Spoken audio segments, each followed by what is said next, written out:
گی. اور آج ہم سب کی خوشی چاہتے ہیں, ہمیں سب کی خوشی کا خیال ہے, حضور کی خوشی کا خیال ہے.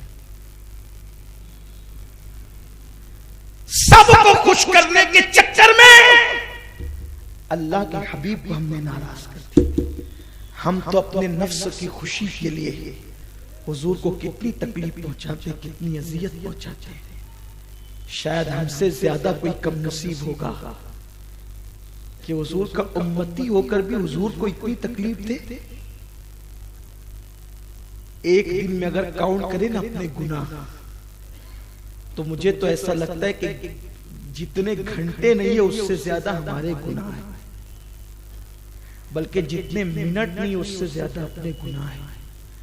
گالی اپنی زندگی میں گالی دیتے ہوئے کبھی سوچا یہ گالی مسجد کے امام کے سامنے نہیں دیتا تو جو رسول جان سے زیادہ قریب ہے, جو رسول جان سے زیادہ قریب ہے, وہ سن رہے تو میں کسی کو گالی کیسے؟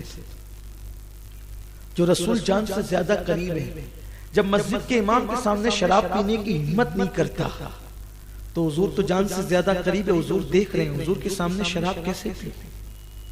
بات اتنی ہے نا. ایک واقعہ یاد آتا ہے کہ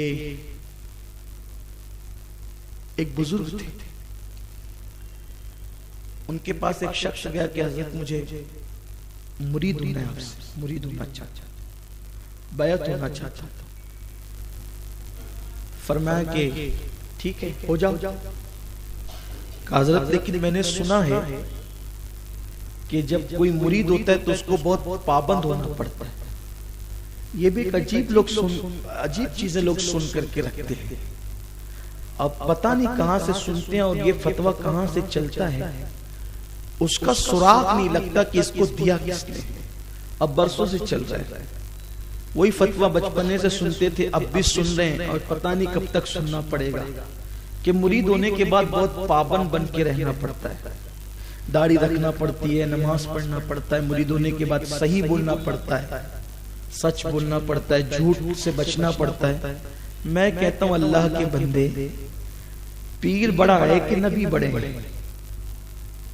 تو سوچتا ہے کہ پیر سے مرید ہو جاؤں تو سچ بولنا پڑے گا, داڑھی رکھنا پڑے گی, نماز پڑھنا پڑے گا. ارے پیر کیا, بہت بڑا ہے پیر, پیر کی عظمتیں اپنی جگہ. لیکن جب تو نے نبی کا کلمہ پڑھا اور تو نبی سے مرید ہوا, مرید کسے کہتے ہیں؟ مرید کسے کہتے ہیں؟ جو کسی مراد کا ہو. ہماری مراد سے, نبی سے بڑھ کر ہماری مراد ہے. ارے سب مراد ہیں, وہ جان مراد ہے. میرے امام نے تو یہی کہا کہ اللہ رے تیرے جسم منور کی تابشیں, اے جان تجلا کہوں تجھے. اور کہتے ہیں جان مراد کان تمنا کہوں تجھے. اور ایک مقام پر کہتے ہیں کہ عرش کی عقل دنگ ہے, چرخ میں آسمان ہے, جان مراد اب کدھر. جان سب مراد ہے اور حضور جان مراد ہے. تو جس کی حضور مراد ہے وہ حضور کا مرید ہے. مفتی صاحب یہ تو بات ہے, جو حضور کو اپنی مراد مانتا ہے, جو حضور کو اپنی مراد مانتا ہے وہ حضور کا مرید ہے. خدا کی قسم حضور کا مرید کب سے ہوا؟ تو لا الہ الا اللہ محمد رسول اللہ پڑھا, حضور کا مرید ہو گیا. اب حضور کا مرید ہوا تو اس وقت تو تجھے غیرت نہیں آئی کہ داڑھی رکھنا چونکہ حضور کا مرید ہے, سچ بولنا حضور کا مرید ہے, ٹوپی پہننا حضور کا مرید ہے. اور پھر خدا کی قسم حضور سے بڑھ کر پیر کون ہوگا؟ حضور تو ایسی مراد ہیں خدا کی قسم کہ حضور صرف بندوں کی مراد نہیں, حضور صرف بندوں کی مراد نہیں, بلکہ حضور صلی اللہ علیہ وسلم تو خالق بھی وہاں جو وہ طالب نظر آتا ہے, خالق بھی وہاں طالب نظر آتا ہے, اسی لیے تو وہ مطلوب ہے. خالق کی رحمتیں وہاں منتظر نظر آتی ہے, اسی لیے تو وہ منتظر ہے. اقبال نے اسی لیے تو کہا، ڈاکٹر صاحب اسی لیے تو کہتے ہیں عبد دیگر عبدہو چیزیں دیگر، این سراپا منتظر وہ منتظر۔ وہ کیسی مراد ہے؟ وہ جان مراد ہے، وہ عرش کی مراد، وہ سدرہ کی مراد، وہ جبریل کی مراد۔